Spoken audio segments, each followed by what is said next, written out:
नमस्कार, एक बार फिर से आप सबका स्वागत है और हमारे साथ जुड़े हैं नेचुरोपैथ एक्सपर्ट मोहन गुप्ता जी और पूजा बंसल जी। पिछले वीडियो में हम लोगों ने बात की थी कि कौन से पौधे आप घर के अंदर लगाएँ जो कि बीमारियाँ दूर करेंगे और ये पौधे हैं थोड़े हटकर हैं। बहुत सारी चीज़ें हम जानते भी हैं लेकिन जिस तरीके से बिल्कुल कॉमन है कि तुलसी की बात नहीं कर रहे हैं, हम लोग एलोवेरा की बात नहीं कर रहे हैं। तो अब मैं जानना चाहती हूँ कि जो 3 पौधे हम लोगों ने अभी तक बात की, एक बार मोहन जी वो बता दें कि 3 पौधे कौन से थे और उसके बाद जो चौथा पौधा है उसके बारे में विस्तार से जानकारी दें। नमस्कार। जी। हम बात करते हैं आज चौथे पौधे की।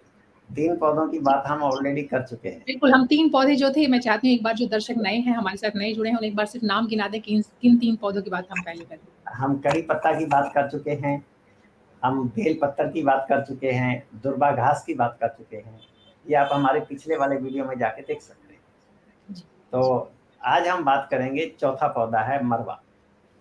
मरवा, इसको न्याज़बो भी बोला जाता है और पंजाबी में इसे मरुआ बोलते हैं।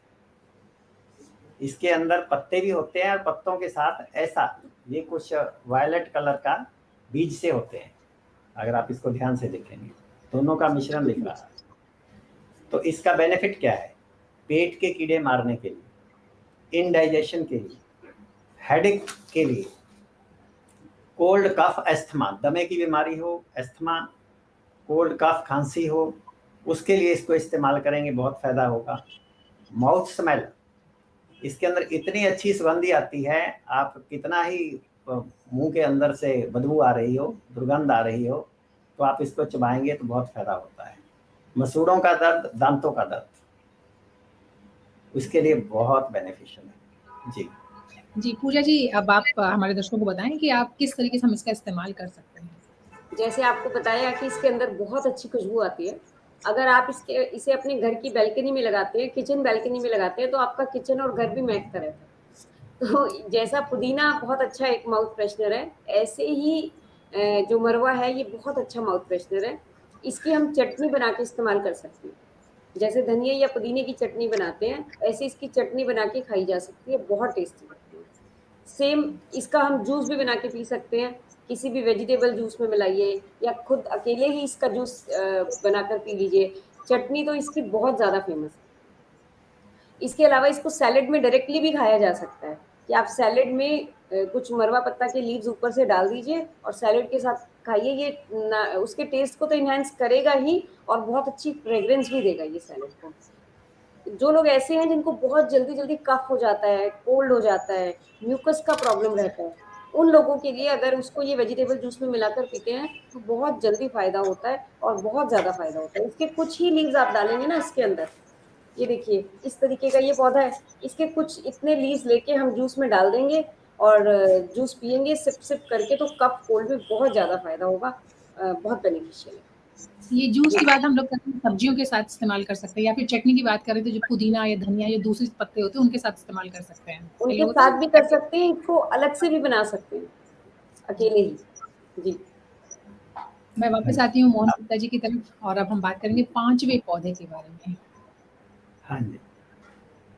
5वें पौधे की हम आज बात करेंगे, गुड़हल। ये फूल से पहचानिए इसको। बिल्कुल। इसको गमले में लगाना, घरों में लगाना वेरी इजी। हमने जो भी 5 पौधों की बात करी है वो पौधे हैं जो कि आप अपने माली को बोल दीजिए, वो आपके घर पे लगा जाएगा कल ही।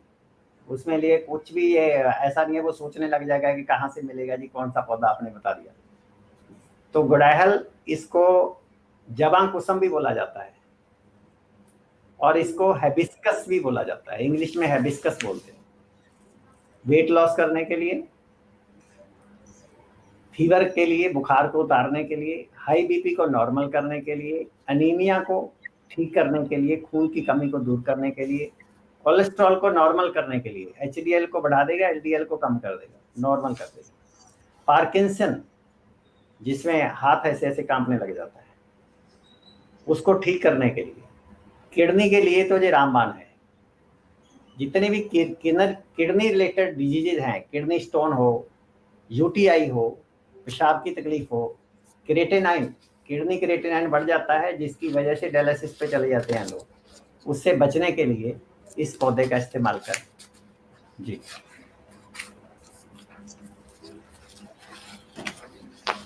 माफ कीजिएगा। जी, पूजा जी आप हमारे दर्शकों को बताएँ कि इसका इस्तेमाल कैसे करना है? जी, ये गुड़हल एक ऐसा पौधा है कि देखिए, मैं जितनी भी आपको तरह सॉरी की माफ़ कीजिए, बीच में एक चीज़ शेयर कर दूँ, जब हम लोग छोटे होते थे, स्कूल में होते थे, तो हम लोग क्या करते थे, गुड़हल का चूँकि फूल दिखने में खूबसूरत लगता है, तोड़ लेते थे और उसका जो रस होता है, उसको सक करते थे, बच्चे के तौर पे। तो बहुत बच्चे ऐसा बिल्कुल। करते हैं।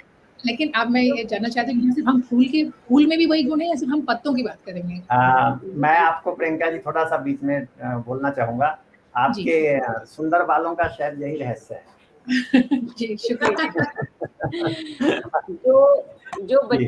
बच्चे जितने छोटे होते हैं ना, वो नेचर के करीब होते हैं और उनको सिखाना नहीं पड़ता। तो बिल्कुल। बड़े होते-होते हमारी समझ और कहीं चली जाती है और हमें ये सीखना पड़ता है प्रियंका जी से इंटरव्यू दिलाकर कि इन पत्तों को कैसे यूज़ करना है और फूलों को कैसे यूज़ करना है। जी, बिल्कुल तो यही कोशिश है जैस पीढ़ी की हमारे आस-पास जो बिखरी हुई हैं, जो हमारी सेहत की सरताज कह सकते हैं, सूत्र कह सकते हैं या उसकी जो चीज़ें हैं, वो हम लोगों तक सही जानकारी पहुँचाएँ, आपके रियली माध्यम से। आप ये बहुत अच्छा काम कर रहे हैं क्योंकि इसकी ज़रूरत है मैनकाइंड को आज। तो जी। ये जो पौधा है, इसके पत्तों को और फूलों को, दोनों ही बहुत फ़ायदेमंद हैं और एक स्किन डिज़ीज़ है जिसका नाम है सोराइसिस। जितनी भी स्किन डिज़ीज़ है उसमें सबसे ज़्यादा जो डेंजरस है, जिसका इलाज होना बहुत ज़्यादा मुश्किल होता है, उसमें ये बहुत फ़ायदेमंद है।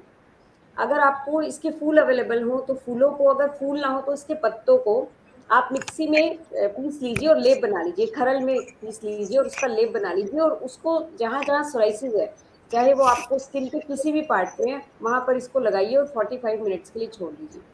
ये बहुत जल्दी आराम देता है, पेन में भी और उस स्किन डिज़ीज़ को ठीक करने के लिए भी बहुत ज़्यादा हेल्पफुल होता है। क्योंकि इसके अंदर इसको जब पीसा जाता है ना, तो लेस होती है इसके अंदर। उस इसीलिए ये हेयर कंडीशनर का भी बहुत अच्छा काम करता है, झाग होती है इसके अंदर। तो अगर आप इसके पत्तों को पीस के बालों में लगा के छोड़ देंगे 15-20 मिनट के लिए, तो आपको कोई पार्लर में जाके कोई स्पा या कुछ कराने की ज़रूरत नहीं है, आपके बाल वैसे ही बहुत अच्छे हो जाएँगे, शाइनी हो जाएँगे। ये बालों की बहुत अच्छी कंडीशनिंग करता है। इसके अलावा इसका फेस पैक भी बना सकते हैं, फेस पैक फेस के ऊपर लगा सकते हैं इसको। और एक बहुत इम्पोर्टेंट बात जो शायद ही कोई इसके बारे में जानता हो कि इसकी लीफ को लेके आप ये लीफ लीजिए, इसको अच्छे से धो के और मुँह में चबाना शुरू करिए तो झाग बनने शुरू हो जाएँगे। तो फिर ये किस चीज़ का काम करेगा? टूथपेस्ट का काम करेगा। इसको आप चबाना शुरू करिए, आपको अपने ब्रश के ऊपर अब पेस्ट लगाने की ज़रूरत नहीं है, सीधा ब्रश से दाँतों को साफ करिए। ये आपका डेली का टूथपेस्ट है। हम लोगों ने अपनी लाइफ में हम कोई टूथपेस्ट इस्तेमाल नहीं करते हैं, यही हमारा टूथपेस्ट है। इसी से हम अपने दाँतों की सफाई करते हैं। तो ये बहुत, बहुत अच्छा टूथपेस्ट का काम करता है। इसके अलावा इसके फूलों की और इसके पत्तों की चाय बनाकर पी जा सकती है।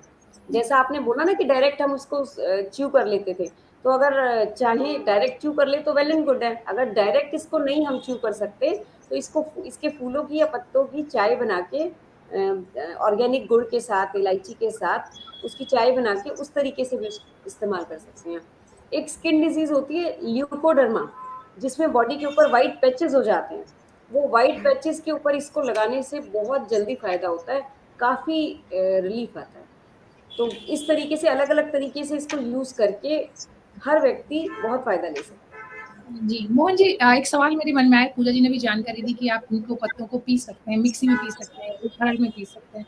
अब यहाँ सवाल ये कि कई लोग बोलते हैं कि मिक्सी में पीसने खासकर अगर हम लोग नेचुरोपैथी की बात करें, आयुर्वेद की बात करें, तो वो कहते हैं कि मिक्सी में पीसने में उसकी वो तासीर नहीं वैसी रहती और वो गुण उतना नहीं रहता। जबकि आजकल का जो लाइफ़स्टाइल है उसमें कोई भी बैठ के उसको सिलबट्टे पर या फिर खलल में नहीं पीसना चाहेगा, ना इतना वक़्त है लोगों के पास, ना उनको इतना एफ़र्ट करना है। तो क्या मिक्सी का इस्तेमाल कर सकते हैं और क्या फ़ायदेमंद ज़्यादा है?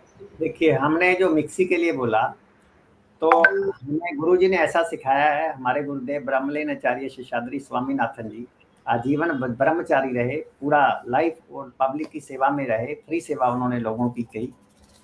तो पूरा उन्होंने शादी नहीं कराई इसलिए कि मैं लोगों को ये नेचुरल लाइफ़स्टाइल का, प्राकृतिक चिकित्सा का ज्ञान दे सकूँ फ्री में। तो वो कहा करते थे कि लोगों के शूज़ में पाँव डाल के बात करो। लोगों के साथ वो बात करो जो प्रैक्टिकली पॉसिबल हो। Something is better than nothing. अगर आप सिलबट्टे पे पीसेंगे तो आपको फ़ायदा 100% होगा, अगर आप मिक्सी में पीस लेंगे तो 80% होगा। लेकिन शायद अगर हम पहले सिलबट्टे की बात कर देंगे, तो लोग मेहनत से डरते हैं, लोग सिलबट्टा घर में रखते नहीं हैं, समझते नहीं है कि सिलबट्टा होता क्या है आजकल की जनरेशन, तो इसलिए थोड़ा-सा हमने एक प्रैक्टिकल बात कर दी। लेकिन आपका क्वेश्चन बहुत अच्छा है। सिलबट्टा इज़ बेटर देन मिक्सी। जी, बहुत-बहुत शुक्रिया। मुझे पूरी उम्मीद है कि इस सेशन का बहुत फ़ायदा होगा हमारे दर्शकों को, और इसी तरह के और भी सेशन लेकर हम आते रहेंगे। अपना वक़्त हमें देने के लिए, हमारे साथ जुड़ने के लिए मोहन जी और पूजा जी, आप दोनों का बहुत-बहुत शुक्रिया। धन्यवाद। बहुत-बहुत थैंक यू प्रियंका जी। हमारी ऑर्गेनाइज़ेशन नेचुरल लाइफ़स्टाइल, जो कि ये काम लास्ट 150 ईयर्स से कर रही है कि लोगों को हम बिना दवा के हेल्दी रहना सिखा सकें, और आपने हमें एक मौका दिया है फिर एक बार लाखों लोगों तक आपके चैनल के माध्यम से पहुंचने के लिए। तो हम हमेशा आपके साथ हैं, और हम व्यूअर्स से यही चाहते हैं कि आप हमें अपनी सेवा का मौका दें, हमारे फ्री प्रोग्राम्स को जॉइन करें, हमारे से मिलें और इस नॉलेज को दूर-दूर तक पहुँचाएँ, ताकि किसी भी पर्सन को दवाई ना खानी पड़े। प्रियंका जी, लास्ट में आपका बहुत अच्छा आज का टॉपिक रहा, क्योंकि इसमें सबसे बड़ी बात ये है, इसमें आप या हम कोई चीज़ बेच नहीं रहे हैं। जी, बिल्कुल। हम लोगों को वो दे रहे हैं जो उनके बड़े आराम से घर में ही उपलब्ध हो सकती है। तो इस तरीके के टॉपिक आप लेकर आएँ तो हमें बहुत अच्छा लगेगा। जी, वैसे भी कहा जाता है कि बेस्ट इलाज वही है जिसके लिए आपको एफर्ट ना करना पड़े, और अच्छा है कि आप बीमार पड़े ही ना।